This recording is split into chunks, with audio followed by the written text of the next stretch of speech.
Ассаламу алейкум ва рахматуллахи ва баракатух. Мөхтәрәм мөселман кардәшләр. Без күп сөйлибез, яхшылык кылыгыз, начарлык кылмагыз дип. Ә менә начарлыкны кылган кешеләргә нишләргә соң? Алар нишләргә тиеш? Инде хәзер бөтенләй кешелек сыйфатларын югалтты микән алар? Бөтенләй алар хәзер ихтирамга лаеклы түгел микән? Аларның кире кайтырга мөмкинчелекләре юк микән? Аллаһ Тәгалә Адәм баласын һәр вакыт гафу итәргә әзер.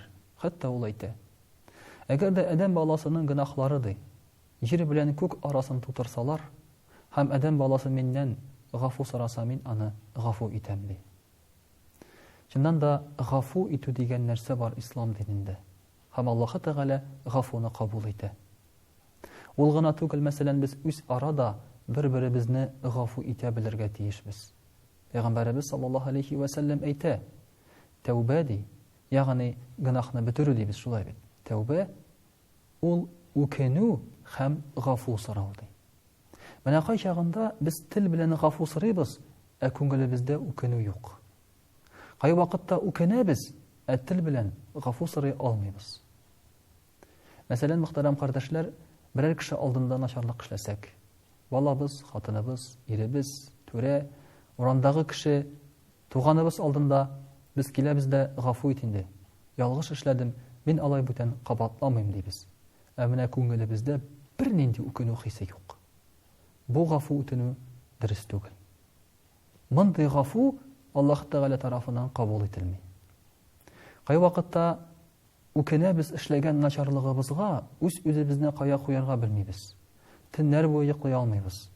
Ә менә кем алдында начарлык эшләсәк, шуның алдына барып, гафу ит мине дип әйтә алмыйбыз. Бу да дөрес түгел.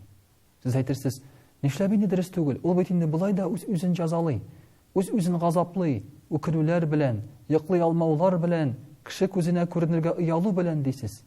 Ләкин гафу ит дип әйтә алмый ни өчен? Тәкәбберлеге сәбәпле.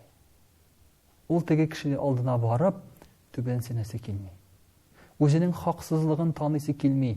Менә шушы сыйфат аның гынахын гафу итәргә юл куймый.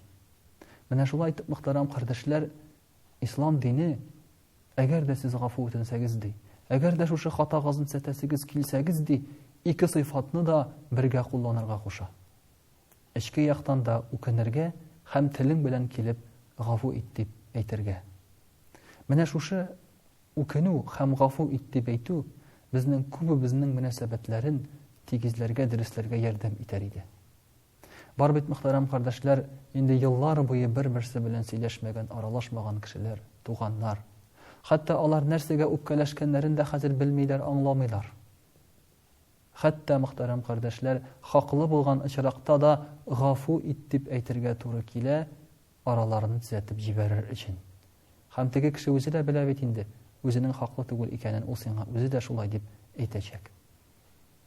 Менә шушы сыйфат безгә җитеп бетми.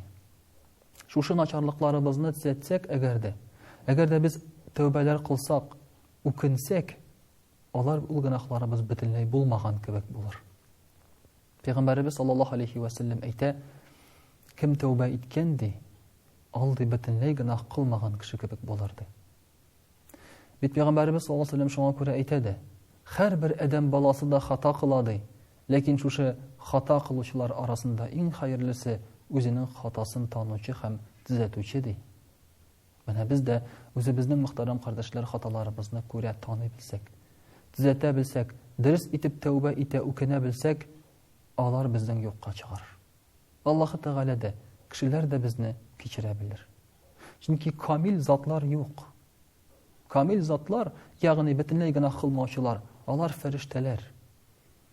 Ләкин инде үзенең начарлыкларын таный белгән кеше, менә бу кешенең, мөхтәрәм кардәшләр, камиллек сыйфаты шулай юк. Шуңа күрә дә үз арада булсын, Аллаһ Тәгалә каршында булсын, бер вакытта да үкенергә, тәүбә кылырга соң түгел. Гафу үтенергә соң түгел. Бары тик бу эшне безгә ашыктырырга, тизрәк эшләргә кирәк. Һәм әгәр дә берәр кеше бездән килеп гафу үтенгән икән, инде гафу итәргә кирәк. Чөнки Пәйгамбәрбез саллаллаһу алейхи ва саллям әйтә: "Гафу үтенеп тә гафу итмәсәгез ди, сез бурычлы кешенең кире бурычын аларга теләмәгән кебек булырсыз ди. Ягъни сезгә кайтарылган әйберне алмаган кебек булырсыз, үзегез гынахка калырга мөмкинсез ди. Вассаламу алейкум ва рахматуллахи ва баракатух.